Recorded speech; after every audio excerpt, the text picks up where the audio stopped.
ঘড়িতে 8টা 23-এর মতন বাজে। দেখে নিশ্চয়ই বুঝতে পারছো আমার স্নান ধান সব হয়ে গেছে। আর এই যে দেখো রুদ্র কি করছে। কি করছিস? চা খাচ্ছে। আর যে দেখো ফোন দেখছে। এই তো কাজ।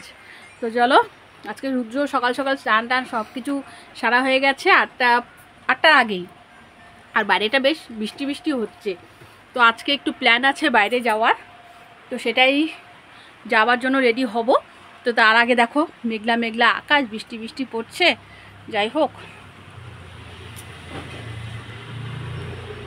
ওয়েদারটা খুব একটা ভালো নেই। সব ব্যাগপত্র গোছানো হয়ে গেছে, কোথায় যাচ্ছি সবই তোমাদের আস্তে আস্তে বলবো। চলো।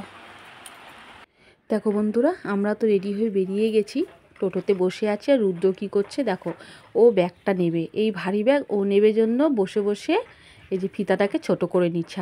আর কি কাজ, সারাক্ষণ খালি কি করবে না করবে এটাই যেন চিন্তা করে যায় মাথার মধ্যে।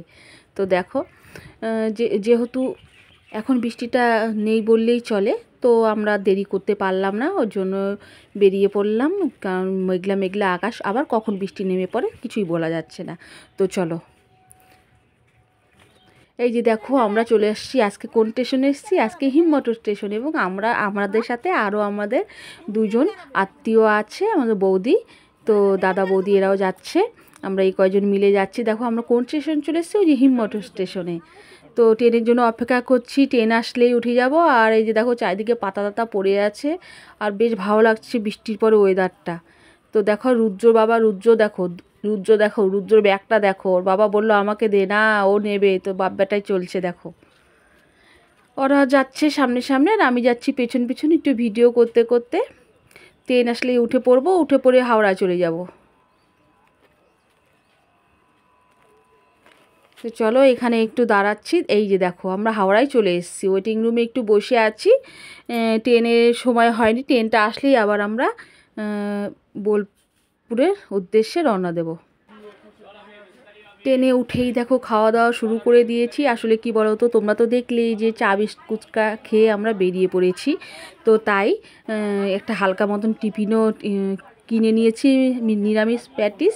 তো রুদ্র দেখো জানলার ধারে বসবে করে ওইদিকে বসেছেন, আমি একটু এদিকে বসেছি। আর অবশ্য ট্রেনে উঠলে জানলার ধারে বসে থাকতে বেশি ভালো লাগে, রুদ্র কিন্তু তাই একদম বলতে পারো। তো টিফিন করে এবার একটু চাও নিয়ে বসলাম। যে এই চাটা কফি নিয়ে বসছি।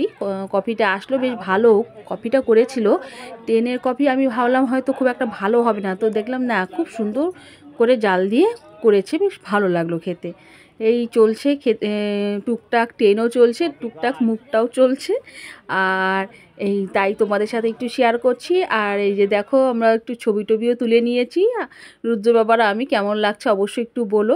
প্রকৃতির সৌন্দর্যের কাছে সত্যি যেন কোনো সৌন্দর্য মানে অপরিহার্য। দেখো কি সুন্দর লাগছে না, অনেক দিন পর বেরোলাম, তারপরে মাঠ ঘাট, গরু ছাগল সব কিছু দেখছি, এত ভালো লাগছে, মনে হচ্ছে যেন প্রকৃতির মধ্যে মিশে আছি। আসলে আমরা তো খুব একটা বেরোলে তো কিছু দেখা যায় না। আর যেহেতু আমরা যেখানে থাকি সেখানে গরু ছাগল আছে অবশ্যই, কিন্তু পরিমাণে কম, কিন্তু এই মাটির একটা ভাব থাকতে। তো এই যে দেখো এখানে যাচ্ছিলাম, অনেক কিছুই রুদ্রকেও আবার দেখাচ্ছিলাম। আর আমার ট্রেনে বসে দেখতে ভীষণই ভালো লাগে, এবং সেটা রুদ্রও তাই, আপন মনে দেখতে থাকি। তো দেখো অনেকক্ষণ হয়ে যাওয়ার পরে তারপর রুদ্রকে বললাম এই বিস্কুটটা খাক, কাজু বিস্কুটটা। আর আমিও খুব পছন্দ করি। তো প্রথমে খাবে না বলছিল, তো খেয়ে নে, ট্রেন থেকে নেমে তবে তো খাবার দাবার। তো তারপরে এই যে দেখো রুদ্র আবার এইসব খেতে শুরু করলো, আর আমি যে ভিডিও করছি ওই জন্য একটা হাসি দিয়েছি। তারপরে ফাইনালি আমরা রামপুর স্টেশনে নেমে পড়লাম। এই যে দেখো নেমে পড়েই প্রথমে কি করব, আগে ভাবছি হোটেলে যাওয়ার আগে আমরা খাবারটা খেয়ে নেব। তো চলো আগে গিয়ে খেয়ে নিই। খেতে বসে চলে এসেছি। আর এই যে দেখো খাবারটা বলেও দিয়েছি চলে আসবে, আমরা একটু বসে আছি। অবশ্য আমরা এখানে নিরামিষ খাবারই খাবো, যেহেতু এটা শনিবার। তারপরে মায়ের কাছে যাচ্ছি, তো কি অর্ডার করেছি, আর যে পনিরের তরকারি, আবার পটল আলুর মধ্যেও পনিরের তরকারি, ডালটা আছে, পাঁপড় ভাজা আছে, স্যালাড আছে। তো এই নিয়ে আমরা কয়জন মিলে খাওয়া দাওয়াটা করে নিলাম। করে টোরে এই যে দেখো হোটেলে এসে গেছি। আর সারাদিন জার্নিংয়ের পর হোটেলে যখনই আসলাম বেশ ভালো লাগছিল। আর হোটেল রুমটা বেশ ভালোই নিয়েছে। যাই হোক রুদ্র একটু এদিকে ওদিক ঘুরে ঘুরে দেখছিল।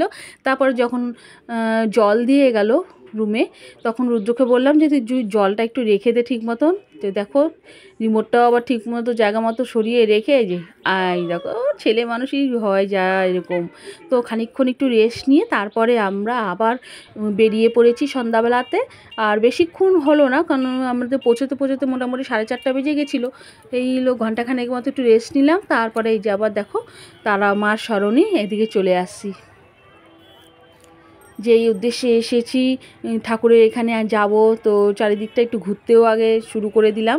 তো তারপরে ঘুরতে ঘুরতে আমরা আবার কোথায় চলে যাচ্ছি চলো, চারিদিকে যা কে কী নিয়ে বসছে সেটাও দেখছি। বাজারঘাটগুলো দেখে টেখে তারপরে আমরা চলে আসলাম কোথায়, শ্মশানে। হ্যাঁ, তারাপীঠ শ্মশানে। আমি তো ভাবতেই পারিনি এত সুন্দর। মানে যেহেতু আমি এটা প্রথমবার আসলাম, এই জায়গাটা ধূপকাঠি নিয়ে জ্বালাতে বললো, তো ঠিক আছে ধূপকাঠি মোমবাতি নিয়ে দেখাচ্ছি। তারা মায়ের চরণ আছে এবং মহাদেবের শিবলিঙ্গ আছে। সেই জায়গায় ধূপকাঠি জ্বালিয়ে এখানে যে দাদারা আসছে তারা পুজো করবে, সেই পুজোর এখানে বসলাম। তো বসলাম জন্যই আবার আমাদের এই যে চেলিটা বেঁধে নিতে বললো, তো নিজেরাই আবার বেঁধে দিল।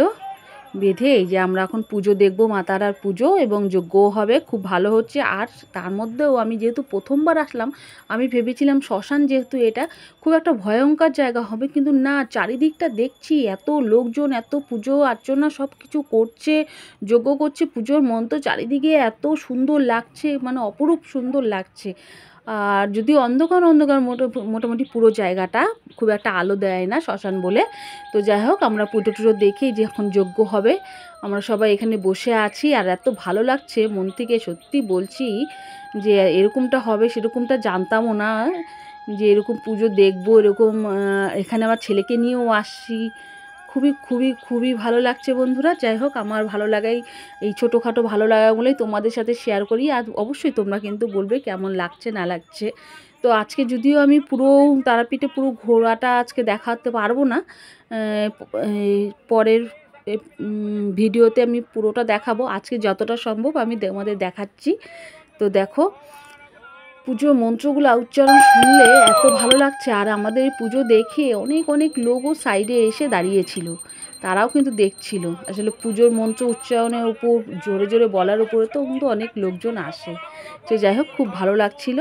এই পুজো হলো, যজ্ঞ হলো, এই যে দেখো আমরা সবাই বসে আছি। তারপরে এই যে যজ্ঞের টিপ নিয়ে এই যে আমরা আবার একটু ঘুরতে বেরোলাম, যে সব তো দোকানপাট দেখলাম, একটু দেখি কি কেনা যায়। তো রুদ্র একটু বালা নেবে এইসব দেখছিল। দেখতে দেখতে প্রায় এখন কিন্তু ঘড়িতে বাজে 9:30 মতন। তো চলো এই 9:30টার সময় ভালো একটু চা খেয়ে নিই। বাইরের দোকানের চা আমার বেশ ভালো লাগে। তো চাটা খেয়ে তারপরে খাবারটা খাবো। তো চাটা খেতে বসে গেছি। চাটা খেয়ে তারপরে কিছুক্ষণ পরে খাবার দাবার খেয়ে আবার এই যে আমরা দেখো কি করছি বলো তো, এইখানে আসলামই যখন চারিদিকটা একটু ঘুরে দেখি, সময়টা বেশি যেহেতু নেই, আমরা পরের দিনই আবার রওনা দেব। তার জন্য আবার রাতেরবেলাতেই আমরা একটু তিনজনে একটু ঘুরতে বেরোলাম। তো দেখো চারিদিকটা দেখছি। আর ওর বাবা বলছে এর আগে এসে কোন হোটেলে এর আগে ছিল, সব বিষয় বৃত্তান্ত যা হয় রাস্তাঘাটে বেরোলে। তো এইসব দেখে রুদ্র এখন আবার কী নেবে, ঠান্ডা। ওই জন্য এই ঠান্ডাটা নেওয়া হলো। এই দেখো বসে আছে। আজকের মতো ভিডিওটা এখানে শেষ করলাম। পরবর্তী ভিডিও আমি